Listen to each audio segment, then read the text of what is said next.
Welcome back everyone to Gacha Interact. In today's video, we're going to be talking about the possibility of a new Chronicled Wish. Might I rephrase that? Not the possibility, but we're pretty much guaranteed getting a Chronicled Wish pretty soon. And today we're going to talk about what characters we think are going to be on that Chronicled Wish. Now, we did about 5 months ago make a video on this and kind of gave our speculations then, but we kind of wanted to do an update version of that because maybe some opinions have changed, but also with this being guaranteed to happen, and it's basically going to happen, we want to cover it again and see maybe your guys' thought as well. So comment down below your thoughts on this too. So jumping right into this, and then also we will, in the later half of the video, if you want to skip this part, we are going to be talking a little bit about some very speculative Mavwika speculations that we have seen recently, but honestly, it's not like set in stone. But if you are curious about that stuff, you can check later. Yeah, so the first thing we want to jump into is that other regional banner basically for the Chronicled Wish for Liyue.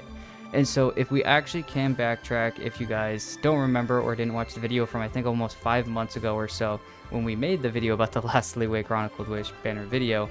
So it's been a long time since a lot of people have been wanting a Chronicled Wish banner to come out, allowing for a little bit more quickness and softness with kind of more characters coming out. So with our ideas, we had a tier list in that video that had 4 different tiers: most likely, possibly, don't think so, and not possible.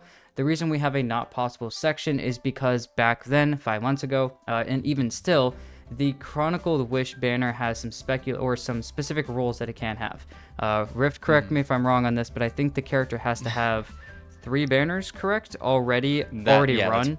Okay, so 3 banners. So the initial banner and then 2 reruns. So back then, Shanyun and Baizhu and Shenhe were not, basically, it was impossible because they didn't each have. I'm not sure about Shenhe, but I'm pretty sure that Baizhu and Shanyun still don't have 3 banners. Don't quote me on that, but I'm pretty sure that's still the case. Even still, I think in a very good sense, those 3 are still pretty good to stay at the bottom. I don't really see them being a likelihood for the Chronicled Wish. In the Don't Think So section, we have Zhongli as well as Xiao. Reason we have Zhongli there is obviously the Archons. We didn't see Venti in the Mondstadt one. Probably not going to see Archons. It almost seems too good, too easy for those to come out like that. Right. I think Xiao, we said it was a probably most likely not, because we figured he was going to have a rerun soon, which would then mess up them. Why would they put him in a rerun and then immediately put him in a Chronicled Wish? It didn't make sense. And I was talking about to Rift about this earlier, and he said that Xiao came out in 4.4. So once again, it's even still 5 months later, it's still kind of showing that even still, Xiao doesn't really make much sense to really be in this Chronicled Wish. So the 6 people we have in a most likely sense are Ganyu, Keqing, Qiqi, Yelan, Hu Tao, and Child. So I don't know, Rift, what are we thinking about these? The only one I'm a little quote-unquote fearful of, mainly because of past banners and whatnot, or future banners in 5.1, is going to be Hu Tao. So I don't know, what are we thinking for that? So some of my initial thoughts, just because it has been 5 months, with Xiao specifically, you know, it's been since 4.4. I feel like that's kind of a long time enough. So for me personally, Xiao starts to move into that possibly category, but still not like a most likely, right? But that's just me. So, and another reason I'm going to say that is because in our most likely, we had Yelan there, but Yelan was just here with Emily. And so that makes me wonder if we are getting, you know, we are getting this Chronicled Wish first off very soon. So to see Yelan that soon again, even though it isn't like an actual limited banner, this is the special Chronicled Wish, I don't know, it just seems weird to me. And she's also just a very high value character. And I think Hoyoverse knows this. So to just make her easily accessible again after having just been here seems a little weird to me. Whereas Hu Tao, it's been a very long time if I remember correctly. I think the last time she was here was, I want to say, I can't remember off the top of my head. Vixen, do you remember? Because I'm not remembering correctly with Hu Tao. I think it's been a hot minute since the last one of her banners. Yeah, so. I just know it's been a long time. So a lot longer than Yelan, of course, because Yelan was just here, right? I would say the first, I think almost beginning of Fontaine, actually, if I remember correctly. Yeah, like with Neuvillette. I was thinking, okay, that we had that Hu Tao Neuvillette run, and I'm like, pretty sure I don't think she's been the come last around time. since. Yeah. And then Yelan was just here, so I feel like, for me at least, it's those two are swapped. Yelan, I don't see being on it just because she was just here in 4.8.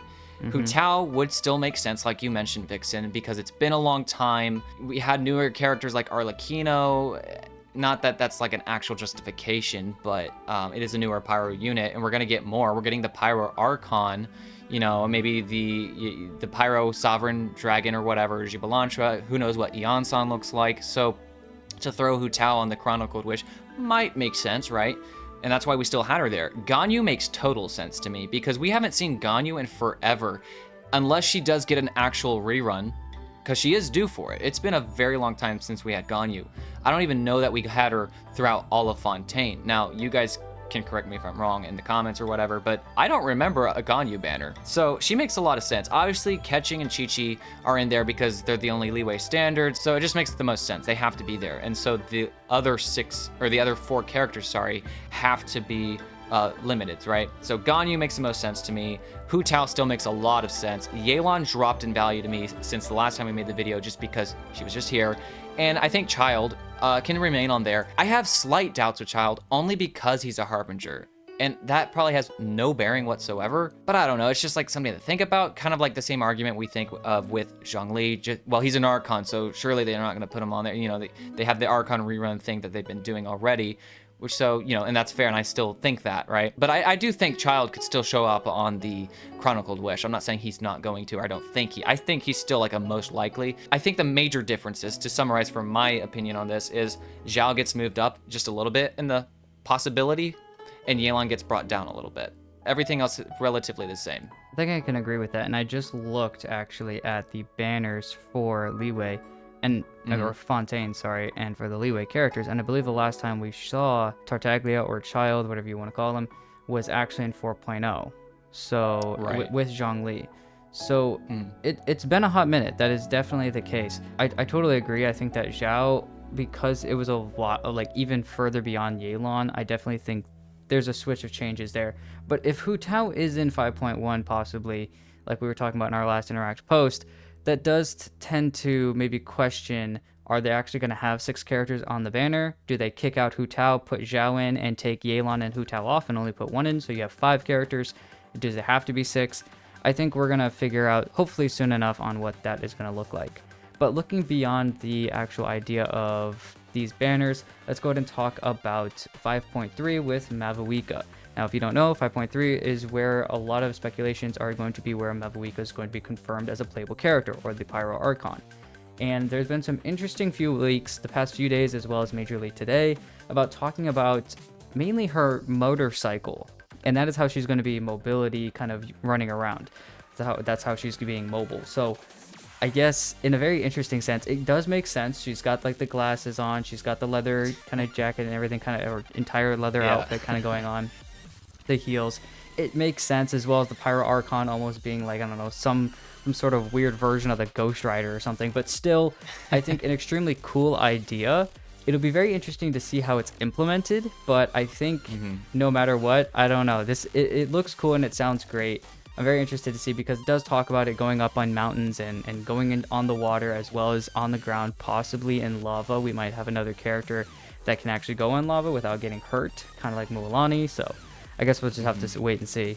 Yeah, my initial impression is, and some of you can relate to this if you guys played Wuthering Waves, but the first thing I think of is, oh, it's the Inferno Rider as a playable character. It's just funny to me, because that's all I'm like thinking about, like when you get that echo. But I think it's a cool idea. I mean, yeah, her outfit, her aesthetic, kind of like you said, Vixen, matches that. I just think it'll be a nice exploration mechanic to, like you said with Mualani as well, just go over the water, you know.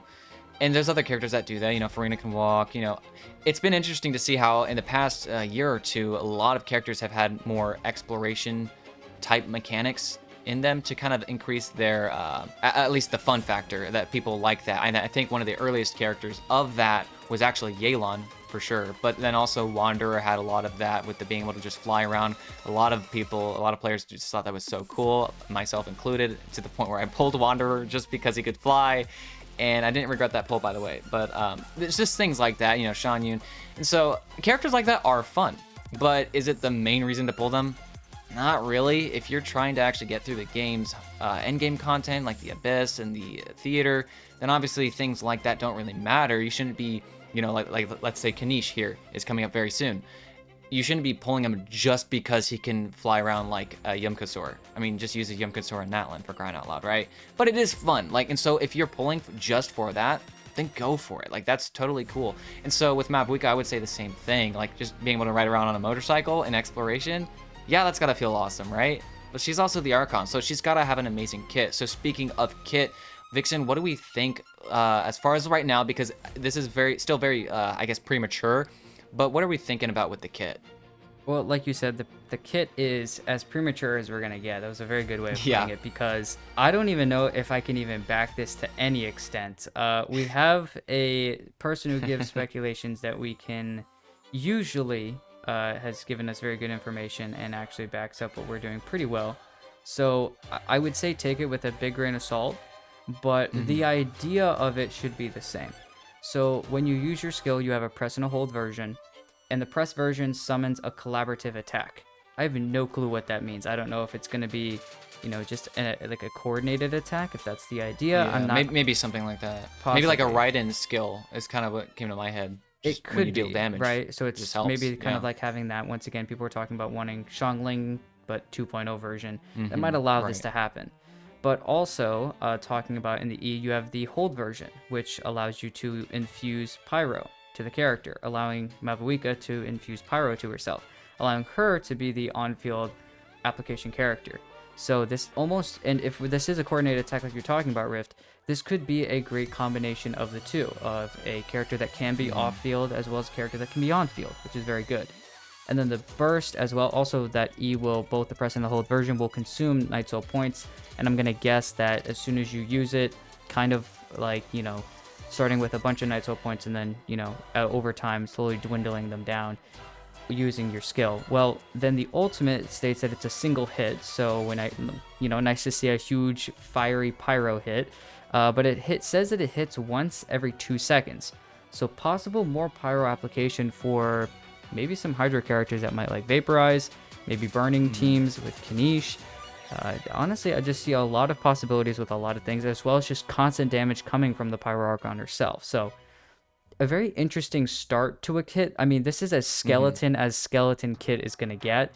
So I'm excited and I'm interested, but I think there is definitely some holes to fill for sure for this one.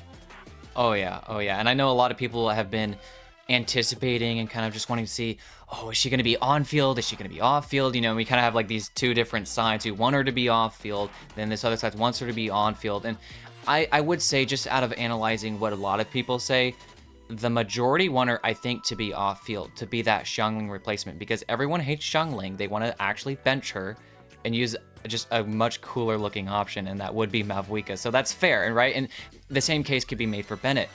A lot of people like Bennett, and Bennett's clearly one of the best characters, just in general, like when looking at everything. Bennett's just one of the best characters. Like, he's a character you want. If he's on a banner, you almost like, I'll pull anyways, because getting Bennett, like, that's really good. He's just an amazing character. So, but the issue with that is that you use him all the time. And so a lot of people have also thought, well, if maybe Mavuika can allow me to bench my Bennett. And so that's a possibility. But I think the Xiangling is the bigger case. Like, people I just don't want to use Xiangling for all my Hydro teams that want the Pyro application. I just want something else. And so I think Mavuika might be the answer to that. I think Dia was another big hope in the community for the same reason, perhaps. But then she just wasn't there. You know what I'm saying? Like, it just wasn't there. So, and we've even seen people kind of compare Mavuika to Dia, which I just find very strange. I really, really hope that Mavuika isn't anything like Dia. Not that I don't like Dia, but it is a scary thought when someone said that. I was like, oh, I hope not, But it would be cool. Like, maybe that idea is what they were trying to get across, like to be a DPS but actually deal damage, right? And then also have that off-field capability. So Dia kind of does have that duality of, she has that off-field skill but that on-field burst. And so, just like we were looking at, very primitively, she seems to have capability for on and off field. And so that's very interesting. And even a character like Raiden had that way long ago in 2.0. She's a DPS oriented character, but she can totally be used as a battery off fielder for the team, and then Also, there's Hyperloom as an option, so she kind of has a duality there. She prefers DPS, so maybe, who knows, Mavuika might prefer off-field, but can totally be used as a DPS. And we even see that in a character like Zilonen. So that's very interesting to think about too, because you see how Zilonen is basically Kazuha 2.0, but then she actually has some damage in the kit. She could do some weird plunge things with like Navia and Xian Yun or whatever, you know. There's just a lot of options, you know, just a lot to think about. And of course, once the kit is getting more finalized, we're going to cover that and have a pre-release, so you know, be watching out for that stuff, because that'll be very exciting. I think the last thing that, especially, I totally agree with everything that you said. That was a lot of information for you guys. So if you guys did have any questions, go ahead and let us know in the comments.